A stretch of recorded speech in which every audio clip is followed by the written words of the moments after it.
Salut à tous les investisseurs sans cravate et bienvenue dans cette nouvelle vidéo. Aujourd'hui, on va donner des éléments de réponse à certaines questions que vous êtes déjà sûrement posées pendant votre aventure sur les marchés financiers, à savoir combien je peux gagner en investissant en bourse, qu'est-ce que cela va me coûter en termes de risques et en termes de frais par exemple, et est-ce que ça c'est une notion complètement subjective ou est-ce que je peux avoir une idée assez précise quand même de 1. La performance et 2.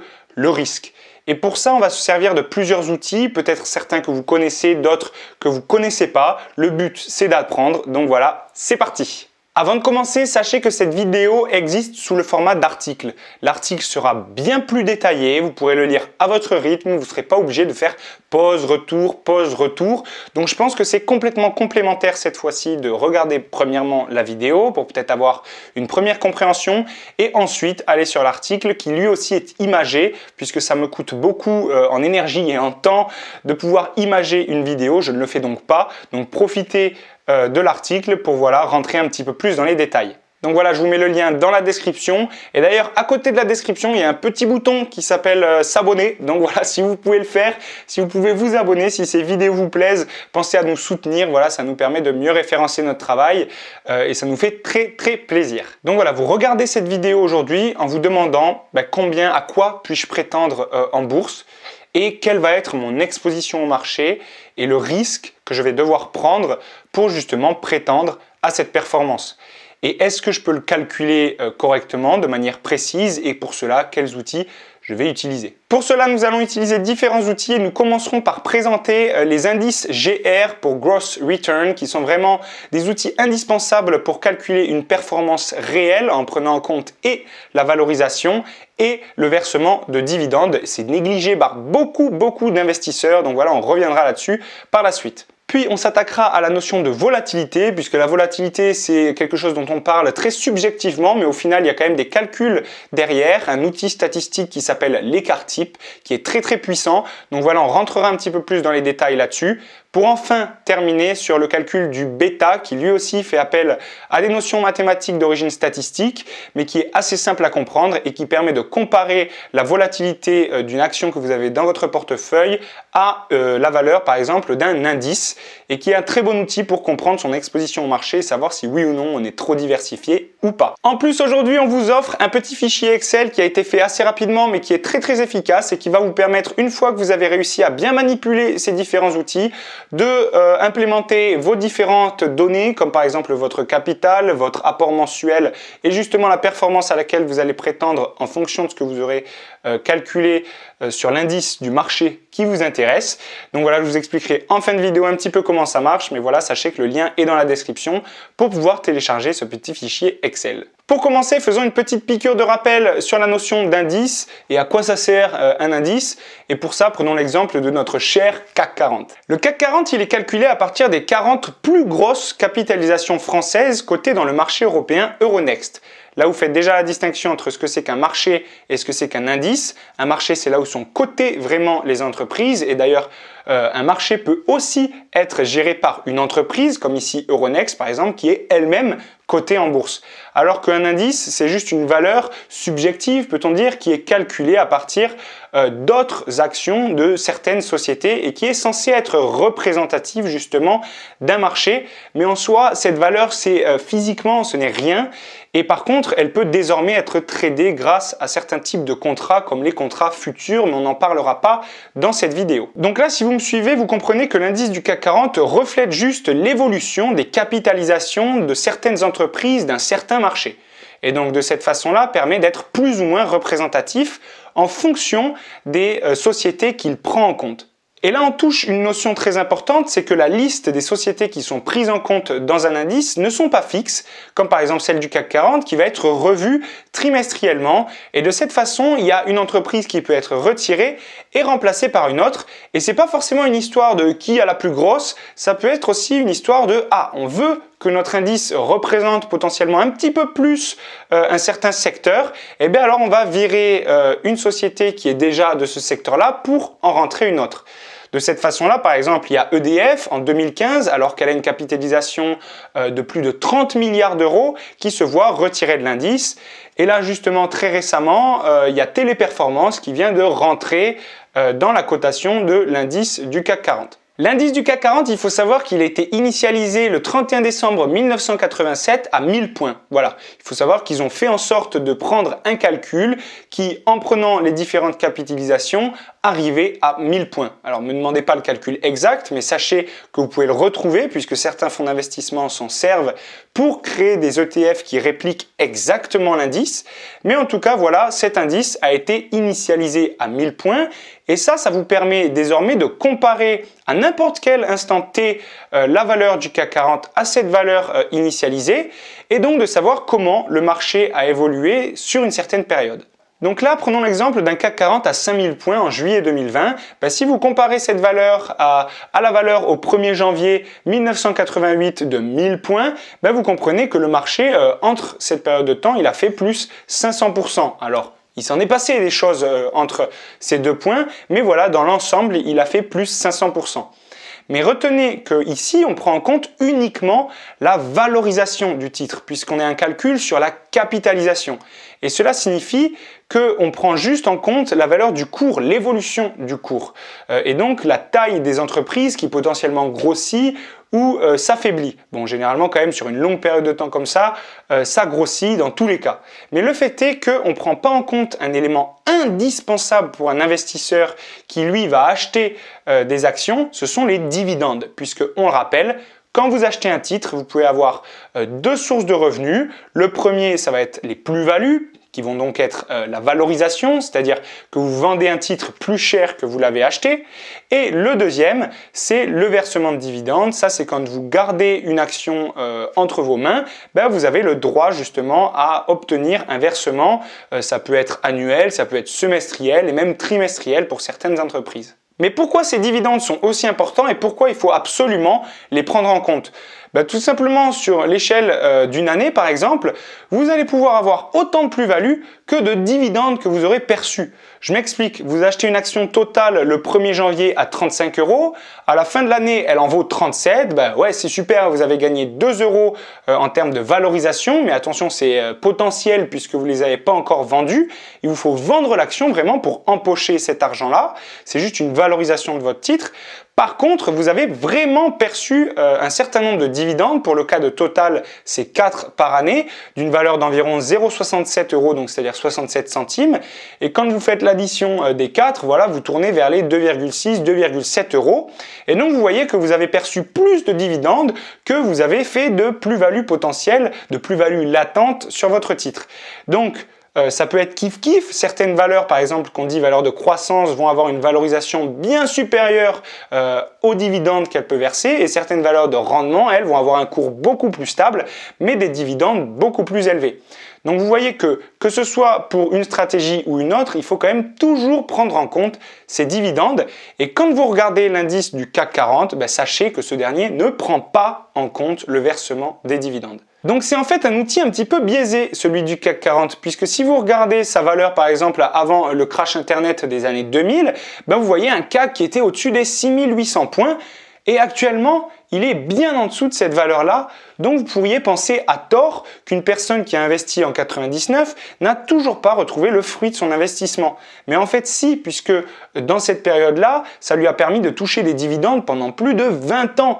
Donc là, vous comprenez qu'en fait, son portefeuille, lui, il a bien évolué et il n'est pas en négatif actuellement s'il a conservé des positions similaires. Et donc, pour se faire une meilleure idée de la performance à laquelle vous pouvez prétendre en investissant sur un marché, il vous faut absolument prendre en compte justement ces indices Gross Return, puisque eux réintègrent les dividendes. Mais qu'est-ce que cela signifie? Ça signifie tout simplement que quand une entreprise verse un dividende, et là je parle d'une entreprise qui est bien prise en compte dans l'indice du CAC 40, on va prendre la valeur de ce dividende et faire comme si elle était réinvestie dans l'indice du CAC 40. Donc vous voyez qu'on prend en compte et la performance globale en termes de valorisation et le versement de dividendes. Et là, vous allez vous faire une idée tout autre de ce que peut vous rapporter un investissement sur les marchés français. D'ailleurs, allez jeter un coup d'œil justement à la valeur de cet indice dans l'article en cliquant dans le lien sur la description. Et vous allez pouvoir vraiment comprendre pourquoi il y a tant de gens qui investissent en bourse et pourquoi il y en a certains qui font des stratégies de rendement, d'autres de valorisation et d'autres qui font des portefeuilles potentiellement un petit peu mixtes. Mais c'est quand même un petit peu simple de parler de performance sans parler de risque. Puisque tout simplement, si on regarde l'évolution des différents indices autour de notre planète, vous allez voir que le Nasdaq, c'est-à-dire l'indice du high-tech américain, est vraiment au-dessus des autres et que donc tous les investisseurs, si on écoutait ce que je viens de dire précédemment, devraient investir dans les marchés américains et en avoir rien à foutre de tous les autres marchés. Donc il y a vraiment cette notion de risque à prendre elle aussi en compte. Le risque, il peut être de différentes natures. On a écrit un article là-dessus, je vous mets aussi le lien dans la description. Mais sachez que là, aujourd'hui, on va parler du risque de volatilité, c'est-à-dire la capacité du cours à faire des plus hauts et des plus bas sur une période de temps donnée. Vous vous doutez bien que plus un marché est volatile, plus la valorisation des cours des entreprises qui sont cotées dans ce dernier vont fluctuer rapidement du haut vers le bas et faire des montagnes russes et potentiellement vous faire remettre en question vos différentes analyses ou vous faire peur et faire en sorte que vous dormiez un petit peu moins bien le soir. Le fait est que voilà, il faut savoir qu'un marché qui croît lentement mais sûrement est souvent mieux qu'un marché qui croît rapidement mais qui fait preuve justement d'une volatilité extrême qui fait que vous n'avez pas confiance dans vos différents investissements. Et pour avoir une notion de cette volatilité, on se sert d'un outil statistique très puissant qui s'appelle l'écart type et que vous avez sûrement déjà étudié au lycée. Et ceux qui l'ont revu après pendant leurs études supérieures le maîtrisent quand même généralement très bien. Et sachez que cet écart type, on le calcule sur les variations journalières du cours. Donc la méthode de calcul, elle va être détaillée dans l'article, vous pouvez aller regarder ça. Mais sachez que le but, c'est de moyenner les différentes variations journalières du cours d'un indice et ensuite de regarder quel va être l'écart potentiel entre les variations journalières d'une certaine séance et la variation moyenne. Et de cette façon-là, on pourra voir si vraiment il y a des journées qui sont exceptionnelles et là où le cours explose à la hausse ou explose à la baisse. Et donc plus cet écart type sera faible vis-à-vis de la performance que vous aurez calculée en regardant les indices Gross Return, quand vous mettez face à face ces deux termes, vous pouvez avoir une idée de quel marché va vous plaire plus qu'un autre. Sachez que pour calculer cet écart type, vous n'avez pas besoin de vous prendre trop la tête. Sur le fichier Excel que je vous donne, vous allez pouvoir juste importer des données depuis Les Échos Investir. Vous allez choisir une période de temps, par exemple un mois. Vous allez importer les différentes variations du cours, je vous montrerai comment faire. Et vous allez utiliser l'outil écart type qui est déjà intégré dans le logiciel Excel. De cette façon, vous allez donc pouvoir calculer la volatilité d'un certain indice sur une certaine période et ensuite vous allez comparer cette volatilité à la performance qu'a fait l'indice sur la même période.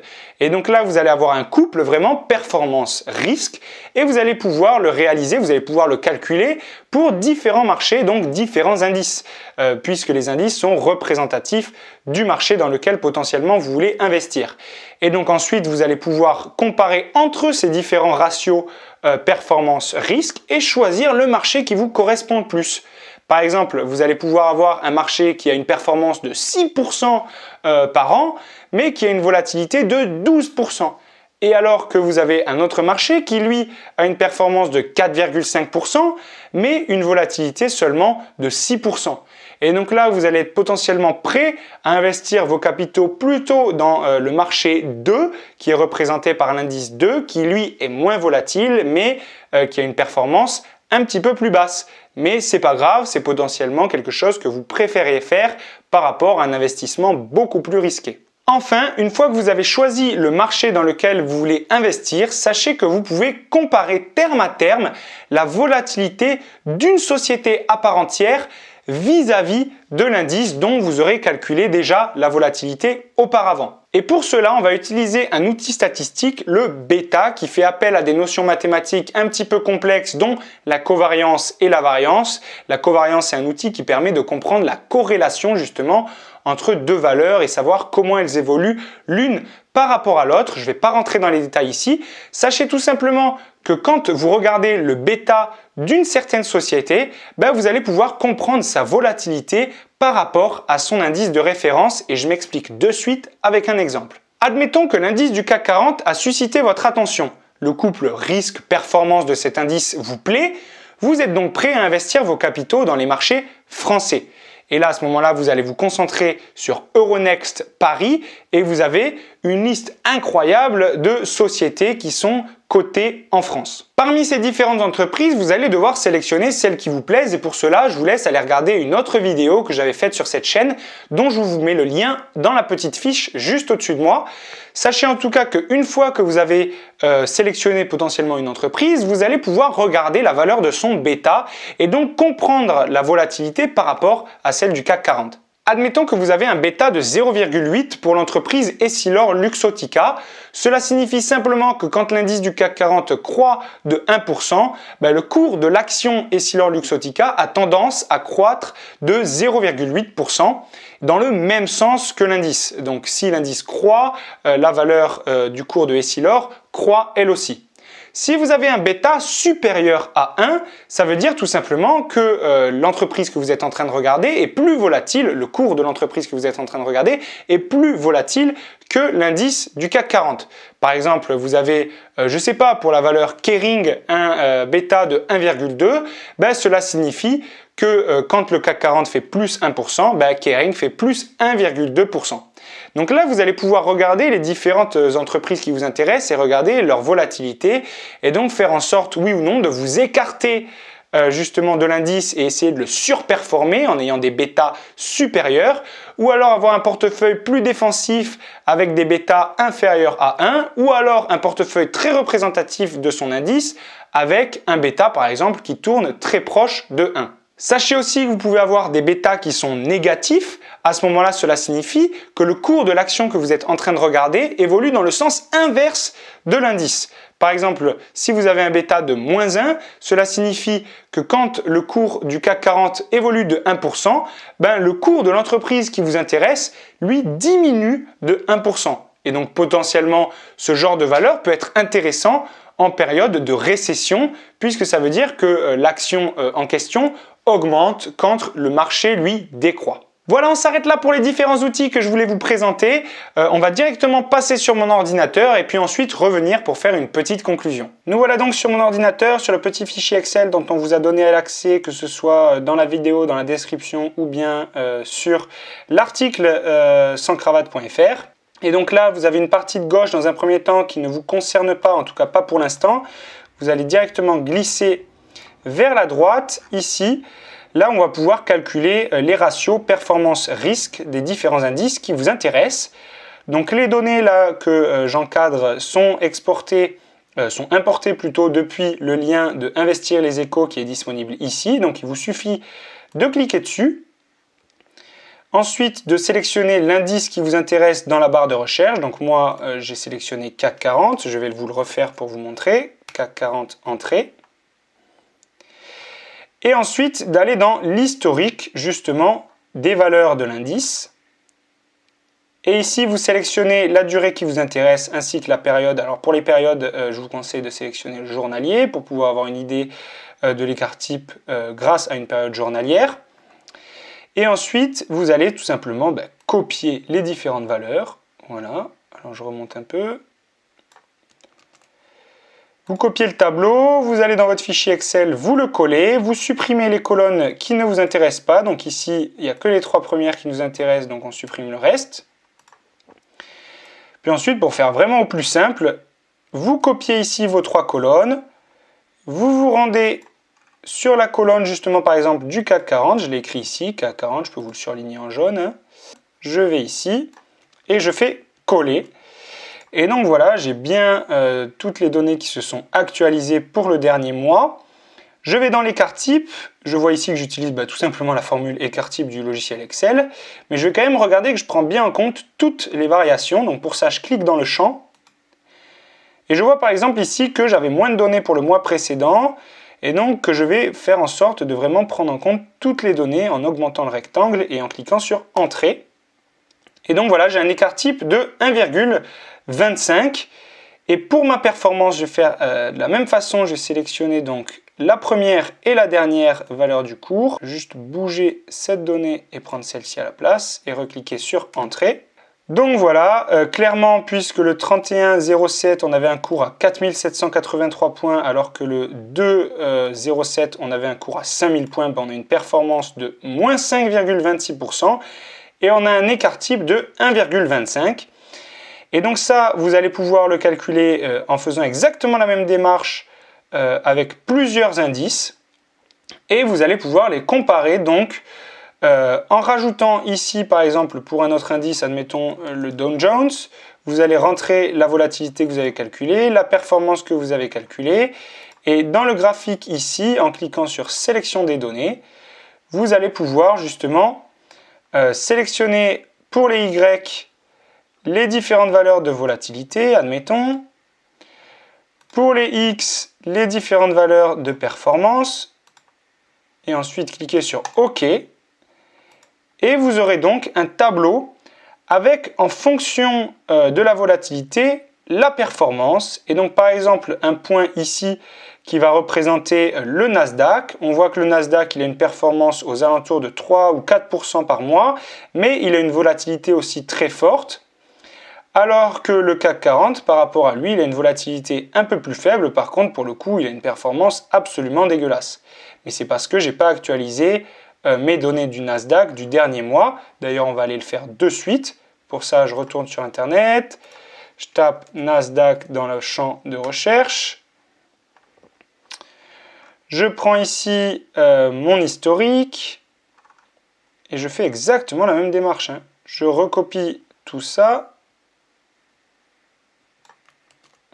Voilà, je le colle ici, oui, je supprime mes différentes données qui ne m'intéressent pas, oh là là, hop, alors là j'en avais laissé une du CAC 40, tac, je copie les 3 colonnes, je viens les coller pour ici le Nasdaq, je regarde que mon écart type en cliquant dans le champ prenne bien en compte toutes les données.